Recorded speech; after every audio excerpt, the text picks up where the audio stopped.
Bonjour à toutes et à tous et bienvenue dans ce nouveau tutoriel InDesign CC dans lequel aujourd'hui nous allons venir nous intéresser à une petite fonctionnalité très intéressante et très utile qui est la césure.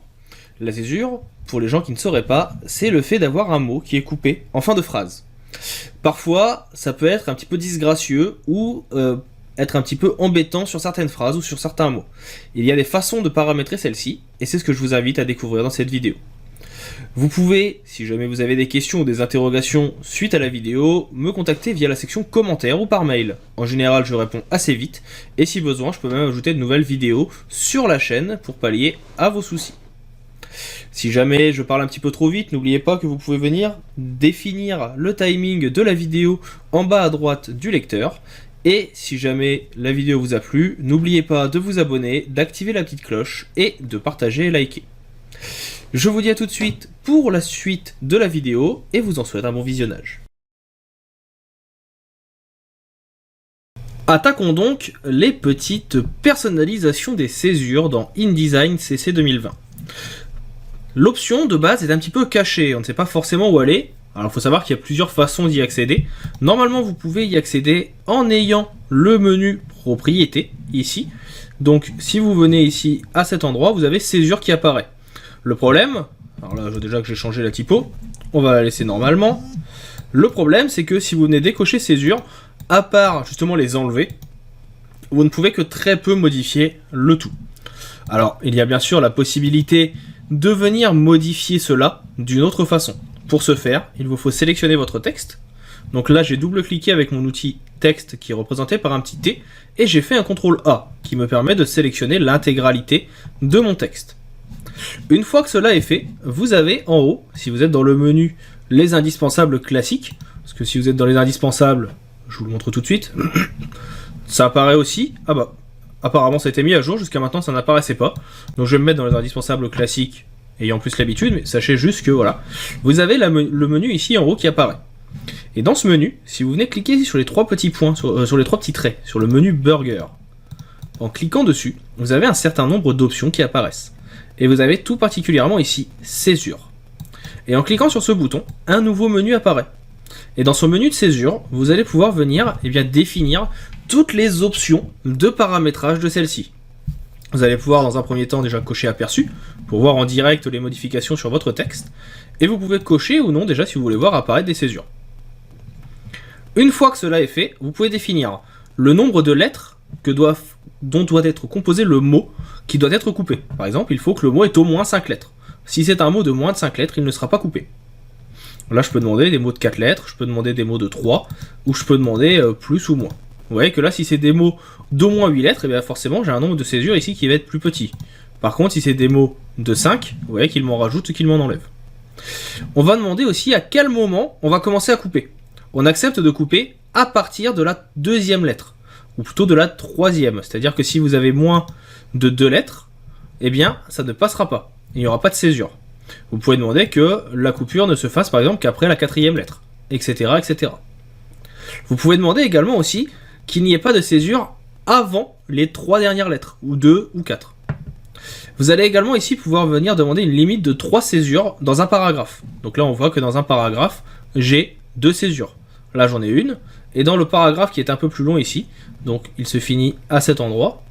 Alors, il faut savoir qu'un paragraphe se termine quand il y a un retour à la ligne qui est fait automatiquement. Donc là, on voit qu'il y en a un. Quand vous voyez qu'il y a un retour chariot, c'est qu'il y a un retour à la ligne.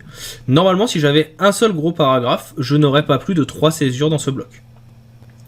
Vous pouvez également modifier ici donc, ce qu'ils appellent la zone de césure.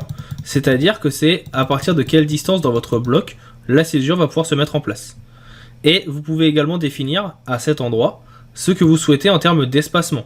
Est-ce que vous préférez qu'il y ait plus d'espace entre vos lettres et donc de ce fait plus de césure, ou est-ce que vous voulez qu'il y ait moins de césure et de ce fait l'espacement entre les lettres va être retravaillé, entre les lettres ou entre les mots.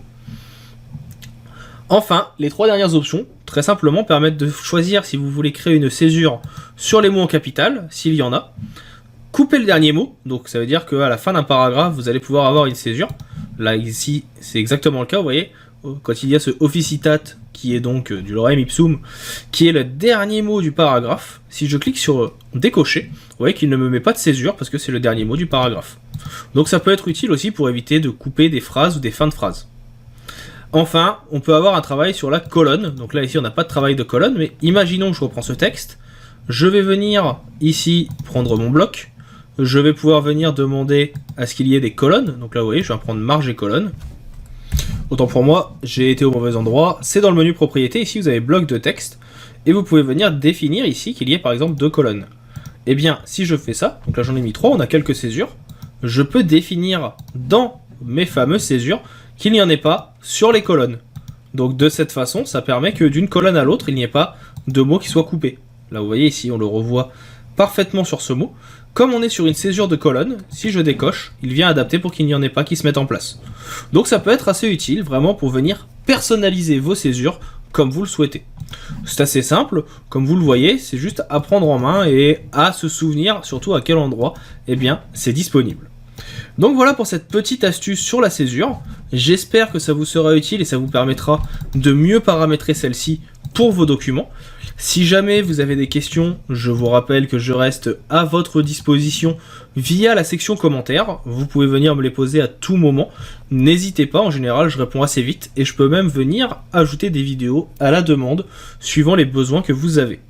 Si la vidéo vous a plu, je ne peux que vous inciter, comme d'habitude, à la partager autour de vous, à mettre un petit commentaire, à liker, et surtout à appuyer sur le petit bouton rouge pour vous abonner, et à cliquer sur la cloche. Ça permet de faire vivre la chaîne, ça permet à celle-ci de se développer, et c'est, vous vous en doutez, ce qui me permet aussi un petit peu de vivre, même si je n'ai pas d'énormes revenus avec YouTube, c'est toujours ça de prix, ça me permet de payer les logiciels, et je vais pas cracher dessus. Donc voilà, je vous dis maintenant à bientôt, je vous remercie encore une fois d'avoir regardé la vidéo, et je vous souhaite une bonne continuation et un bon apprentissage de InDesign CC.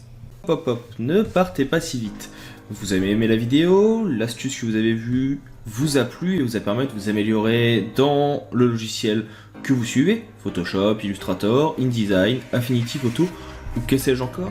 Vous souhaitez aller un petit peu plus loin dans la découverte de ces outils et comprendre au mieux leur fonctionnement, voire même vous personnaliser dans certains domaines, l'auto-entreprise, comment développer votre auto-entreprise par exemple avec Photoshop, comment vous améliorer si vous êtes développeur, comment l'utiliser la suite Adobe si vous êtes illustrateur, ou que sais-je encore. Sachez que je propose également des vidéos sur tuto.com que vous pouvez retrouver avec le lien présent dans la description. Vous y retrouverez l'intégralité des vidéos gratuites du site, de la chaîne YouTube, mais également l'intégralité de mon catalogue de formations payantes. Il arrive régulièrement que je propose sur la chaîne YouTube, mais aussi sur les réseaux sociaux, des codes promo pour les avoir à moins cher, donc n'hésitez pas à les suivre pour pouvoir rester à l'affût des dernières nouvelles. Je vous invite également, bien sûr, à laisser un commentaire, un petit like, à partager la vidéo autour de vous afin que la chaîne puisse grandir. N'hésitez pas à me dire ce que vous en avez pensé, c'est toujours avec plaisir que je lis les commentaires et que je réponds, même en cas de besoin. Je vous dis maintenant à bientôt pour d'autres tutoriels, pour d'autres ressources, pour d'autres outils liés au monde du graphisme ou du marketing. Je vous souhaite une bonne continuation et je vous dis à bientôt.